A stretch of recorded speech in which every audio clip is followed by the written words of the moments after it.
I hadn't planned to be alone with her. It was supposed to be a quick stop. My friend had asked me to drop by, said he'd be home soon. But when I knocked on the door, it was his mother who answered. She stood there, framed in the doorway, sunlight brushing over her shoulder. Her smile was warm, practiced, the kind you offer to someone you've known for years but never really looked at. I'd been in their house countless times before, yet that moment felt strangely new, like seeing her not as my friend's mom, but simply as a woman. "Come in," she said, stepping aside. Her voice carried a calm, measured tone, touched with a hint of curiosity. The house smelled faintly of fresh lemons, like she'd been cleaning, and something about that simple domestic detail made me feel both welcome and a little out of place. I set my bag down and explained that her son had told me to wait. She nodded, motioning toward the kitchen. "Then you'll need something cold to drink. It's far too warm outside." I followed her in, trying to act casual, though every sense felt oddly heightened. The sound of her footsteps across the tiled floor. The quiet swish of fabric when she moved. Even the way the light caught the faint lines near her eyes when she smiled at me, marks of experience, but softened by grace. She poured iced tea into a tall glass, the clink of ice against glass crisp in the silence. Sliding it across the counter, she leaned just slightly closer than she needed to. A faint trace of perfume, floral, understated, lingered in the air between us. "Thank you," I said, lifting the glass. The condensation was cool against my fingers, grounding me, while everything else felt unsteady. She didn't rush to leave the room. Instead, she rested her hand lightly against the edge of the counter, studying me with an attentiveness I wasn't used to. It wasn't the kind of look adults usually give when they half listen out of politeness. No, she was really looking. "So," she asked, tilting her head just a little, "how have you been? Still working long hours?" Her tone was casual, but the question seemed to reach past the surface. I found myself answering more honestly than I intended, telling her about the late nights, the restless feeling that came with not knowing if I was moving forward fast enough in life. She listened with a quiet focus, nodding slowly, her lips pressed into a thoughtful smile. And in that moment, I realized something unsettling. I wanted her to keep asking me questions. I wanted her attention, her interest, in a way I shouldn't have. The silence stretched, not uncomfortable but thick with something I couldn't name. She finally broke it with a soft laugh, brushing her hand over the counter as if smoothing out invisible wrinkles. "My son will be sorry to keep you waiting," she said, eyes sparkling faintly. "But I don't mind the company." The words were light, harmless on the surface. Yet in the way she said them, paired with the lingering smile she gave me, they carried a weight I couldn't ignore. And so the evening began, not with my friend, but with his mother. We sat in the living room, the late afternoon light spilling in through the curtains, painting the furniture in a soft golden hue. I settled on the couch, while she took the armchair across from me. It should have felt like any ordinary visit, like so many afternoons I'd spent here before, but there was a subtle shift in the air, something quieter, more attentive. She asked me about work again, her voice calm and deliberate. Not the kind of polite, passing question people usually ask, but one weighted with genuine curiosity. "Do you enjoy what you're doing?" she asked, resting her chin lightly against her hand. I hesitated. Normally, with adults, I'd keep it short, offer something vague to move the conversation along. But something about her gaze made it difficult to hide behind easy answers. Her eyes were steady, warm, and unblinking, as though she could sense the truth behind whatever I might try to disguise.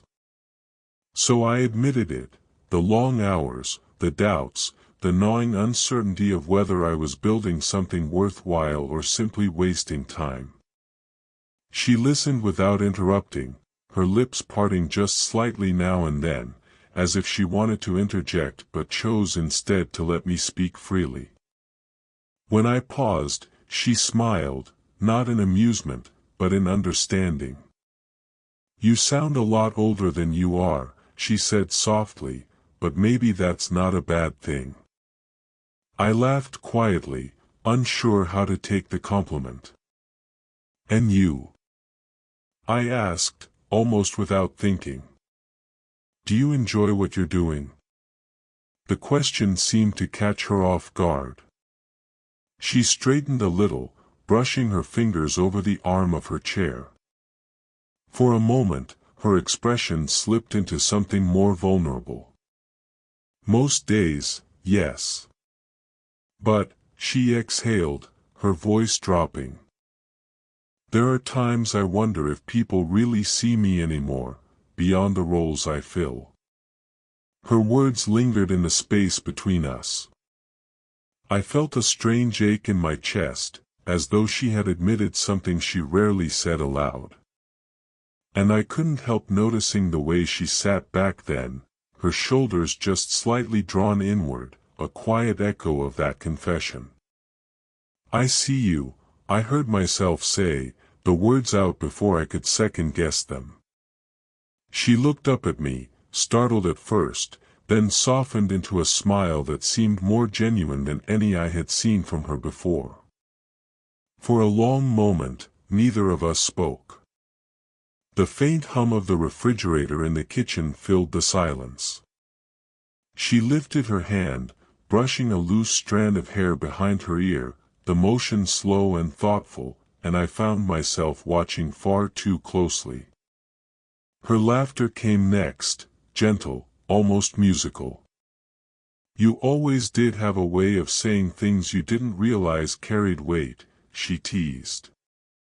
But the way her eyes lingered on me, steady and unhurried, betrayed that she had felt it too. And just like that, what had begun as a casual conversation drifted into something else entirely, something that made the minutes stretch and the air feel heavier, as though the house itself was holding its breath, waiting to see where our words would take us next. At some point, she rose from her chair, her movements unhurried, graceful in the quiet rhythm of the house. "Come on," she said with a soft smile, "let's sit somewhere more comfortable." Her tone was casual, but I felt something shift when she said let's. I followed her into the living room's cozier corner, where a lamp glowed warmly beside the sofa. She sat first, tucking one leg beneath her, leaving space beside her that felt more like an invitation than an accident. I hesitated a moment before lowering myself onto the cushion, not too close, not too far, aware of every inch between us. The room seemed quieter now. The air heavier. We slipped easily into another conversation, though this time it carried more laughter than the one before. She teased me about a story I'd shared, the way I always manage to overthink, to stumble into small mistakes because I'm too wrapped up in details. I grinned, pretending to protest, but the truth was I enjoyed the way she looked at me when she laughed. It wasn't the laugh itself, though that was warm and genuine. It was the way she leaned just slightly toward me when it came, the way her eyes softened, the corners of her lips curling with something more tender than amusement. And then it happened. In one of those easy, joking moments, her hand drifted across the cushion, brushing against my forearm. Not a firm grip, not a deliberate move. Just a light touch, her fingertips resting briefly against my skin as she made a point. But the effect was anything but casual. Her touch was warm, startling in its simplicity. The kind of warmth that seemed to sink beneath the skin, leaving a trace long after she pulled away. My breath caught, though I hoped she didn't notice. I forced a smile, tried to keep the conversation going, but all I could feel was the memory of her hand against me, a sensation both fleeting and impossibly lasting. She must have realized it too, because her smile shifted, softening, holding something just beneath the surface. She withdrew her hand slowly, almost reluctantly, her fingers grazing the fabric of the sofa as though to disguise what had just happened. The silence that followed wasn't awkward. It was charged. I dared a glance at her, and found her already watching me. For a second, just one suspended moment, our eyes locked in a way that made the rest of the room dissolve. The lamplight painted her features in warm gold, and in that look there was something unspoken, something neither of us could put into words without breaking the fragile spell between us. She was the first to look away, her smile returning, gentle but layered now with an unacknowledged truth. "You're easy to talk to," she said, her voice softer than before. I nodded, unable to find the right reply, still replaying the feel of her hand against my arm. It was nothing. Just a touch. And yet, it was everything. Evening crept in slowly, almost unnoticed. One moment the room was bathed in gold, the next it had dimmed into a softer, quieter blue. She switched on the lamp beside the sofa, and the glow settled around us like a blanket, warm and protective, as though the outside world no longer existed. We had drifted into a kind of calm silence, the kind that doesn't demand to be filled. I sipped what was left of my drink, the ice now melted, while she sat angled slightly toward me, her legs curled beneath her. The casualness of the posture was disarming, intimate, unguarded. Then she spoke, almost to herself at first. "Sometimes," she said, staring into the soft light, "the hardest part of being here is how invisible I can feel." Her words struck me, not loud, but deep. I turned to her, but she kept her gaze on the lamp, as though she wasn't ready to meet my eyes. Her fingers tapped lightly against her knee, betraying a nervous energy. "Invisible?" I repeated quietly, prompting her gently. She gave a faint smile, but it didn't reach her eyes. "It's not anyone's fault. Life just moves on. The kids grow up. People stop asking about your dreams. You become the one holding everything together, and in the process, you forget what it felt like to be truly seen." I felt something tighten in my chest. It was strange. I hadn't come here expecting to hear her heart laid bare, but in that moment, it felt like she was trusting me with something precious, fragile. Without thinking, I leaned forward slightly. "I see you," I said softly. Her head turned then, her eyes meeting mine at last. For a heartbeat, there was surprise in them, and then something else, something warmer, softer, that made the air between us heavy. She studied me for a long moment, as though searching to see if I meant it. And I did. Not in some casual way, not as a reflexive comfort. I meant it. Her lips parted, a breath escaping, and she set her teacup down carefully on the table, her hands trembling just enough for me to notice. "You don't realize how rare it is to hear that," she whispered. I hesitated, then admitted more than I intended. I know what it's like, too. To feel out of place. To wonder if anyone's paying attention. Maybe that's why this feels different. Her eyes softened, and for a moment I thought she might look away. But she didn't. She held my gaze, and in it I saw a mirror of my own longing, not for anything reckless, but for connection, for acknowledgement, for someone who understood. The silence after that was thick, almost fragile. I could hear the faint hum of the refrigerator in the kitchen, the tick of the clock on the wall, and beneath it all, the sound of her breathing, steady but slower now. She gave a small smile, one touched with sadness but also gratitude. "You're far too young to understand this kind of loneliness," she said softly. "Maybe," I admitted, "but I understand yours." Her eyes shimmered in the lamplight, and she leaned back slowly, as though retreating before the moment carried her too far. But the look she left me with was enough, an unspoken acknowledgement that the boundary between us had thinned, that something had shifted, and neither of us could pretend otherwise. The house had grown quiet. Too quiet. The kind of stillness that makes you aware of your own breathing, of how close you are to another person. My friend was still nowhere to be found, and in his absence, time felt strangely suspended. She rose from the sofa and walked toward the window, pulling the curtain back just enough to glance outside. The street lamps had flickered on, scattering pools of amber light along the pavement. She lingered there a moment, her silhouette framed against the dim glass, before she turned back toward me. "You've grown up," she said softly, almost to herself. I wasn't sure how to answer, so I smiled instead.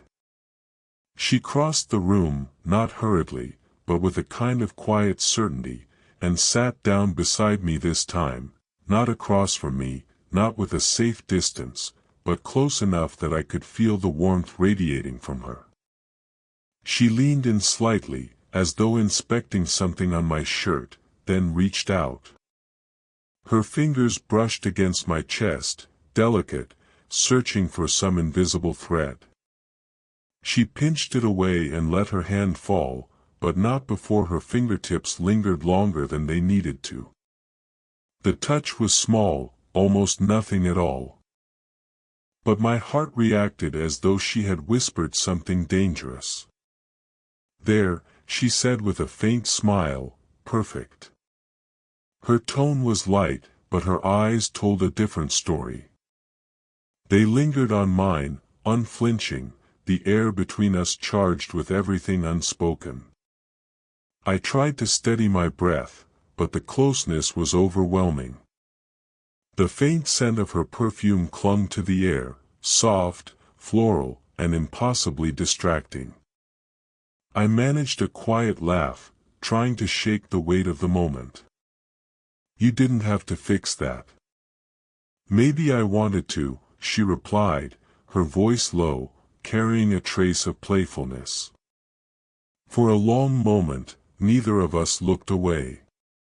Her hand rested on her lap now, but it shifted slightly, as though tempted to move closer. The space between our shoulders felt impossibly small, and I could sense the warmth of her arm, like an invisible thread pulling me toward her. Her lips curved into the kind of smile that carried more meaning than words ever could, a smile of understanding, of quiet daring, of secrets waiting to be spoken. It wasn't bold, not reckless, but it was charged with a subtle defiance, a question hanging in the air. I swallowed hard, my throat suddenly dry. "What are you thinking?" I asked, the words trembling out before I could stop them. She tilted her head, her gaze softening. "That some things don't need to be explained," she said. Her smile deepened, tender and knowing. The silence stretched again, but this time it wasn't heavy. It was delicate, fragile, like glass you didn't dare touch for fear it might shatter. Her hand shifted just slightly closer to mine on the sofa cushion. Not touching, not yet. But close enough that every nerve in my hand was alive with anticipation. And in that space, that almost touch, that lingering smile, I realized she was no longer just my friend's mother. She was a woman, and I was a man, and something unspoken between us had just quietly changed forever. The clock on the wall ticked softly, each second louder than it should have been in the hush of the room. Neither of us spoke. We just sat there, shoulders almost touching, the silence pulsing with an energy I couldn't name but couldn't ignore. Her fingers moved first. A small shift, so subtle it might have gone unnoticed if I hadn't been waiting for it. She let her hand drift across the cushion until the side of her palm brushed lightly against mine. The touch was delicate, tentative, but it was real. I froze, breath caught in my throat. Then, slowly, as though guided by instinct, I let my hand turn upward. Her fingers slipped into mine, soft and warm, their weight feather-light yet impossibly grounding. She didn't look at me at first. Instead, she let her gaze settle downward, watching our hands, studying the simple connection as though it were something fragile. Only after a long pause did she lift her eyes to mine. "Promise me," she whispered, her voice hushed, carrying both playfulness and something far more serious beneath it. My lips parted, but no sound came. I could feel her pulse against my palm, a faint, steady rhythm that matched my own. "Promise you what?" I asked finally, though my voice was barely more than a breath. Her smile curved gently, a mixture of mischief and vulnerability. She leaned closer, her shoulder brushing mine, her words so near I could feel the warmth of them against my skin. "Promise me, this will be our little secret." The weight of her request fell over me like a blanket, thrilling, terrifying, intoxicating all at once. It wasn't a demand, it was a plea wrapped in a smile, a request made not from authority but from trust. I looked at her, at the way her eyes held both defiance and fear, at the way her lips lingered on the edge of a smile that couldn't quite hide her trembling. And in that instant, I understood, this wasn't about scandal or recklessness. It was about being seen, about protecting something tender and rare.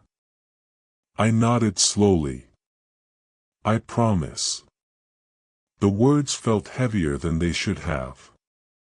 Not because I didn't mean them, I did, but because I knew what they implied. That what passed between us tonight would belong to us alone. A hidden thread no one else could see. Her smile softened at my reply, relief flickering across her face.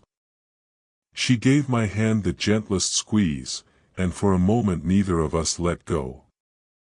The warmth of her palm seeped into me, steadying, almost protective. We sat like that, hands intertwined, shoulders touching, wrapped in silence. I could hear the faint ticking of the clock, the hum of the lamp, and the quiet sound of her breathing beside me. Everything else faded. And in that fragile moment, sealed by her whisper, by my promise, the boundary we had carefully skirted dissolved. We hadn't crossed into recklessness, not yet, but we had stepped firmly into something we both understood, a secret, fragile, and ours alone. The sound of a car pulling into the driveway broke the spell. Headlights swept briefly across the curtains, a reminder that time hadn't stopped after all, even though it had felt that way inside these walls. She released my hand quickly, almost guiltily, though the warmth of her touch clung to me like an imprint. She smoothed her hair with one hand, the other adjusting the hem of her blouse, small gestures of composure that only made her vulnerability clearer. "My son's home," she murmured, her voice low, as though the very act of saying it snapped us both back into the reality we'd been trying to ignore. I nodded, though my chest tightened. The moment we had shared, the closeness, the promise, already felt like something that belonged to another world, one that would vanish the second her son stepped through the door.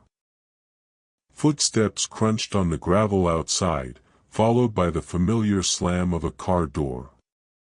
She looked at me then, her eyes steady, her expression unreadable. And yet, just at the corner of her mouth, that same smile lingered, the smile that carried our secret. She whispered, just before he opened the front door, "Don't forget what you promised." And then the house filled again with noise. My friend called out from the hallway, his voice casual, unaware of the silence he'd just interrupted. She rose gracefully, greeting him as though nothing had happened, her tone steady, warm, maternal. I gathered my bag, willing my hands not to shake. We exchanged only the most ordinary words as I left. "Thanks for the tea." "You're welcome. Come by any time." Harmless, forgettable. Words that would dissolve instantly in the air. But her eyes told me everything I needed to remember. I stepped out into the cool night, the door closing softly behind me. The air was sharp, the sky deep with stars, but none of it could quiet the echo of what had just unfolded inside.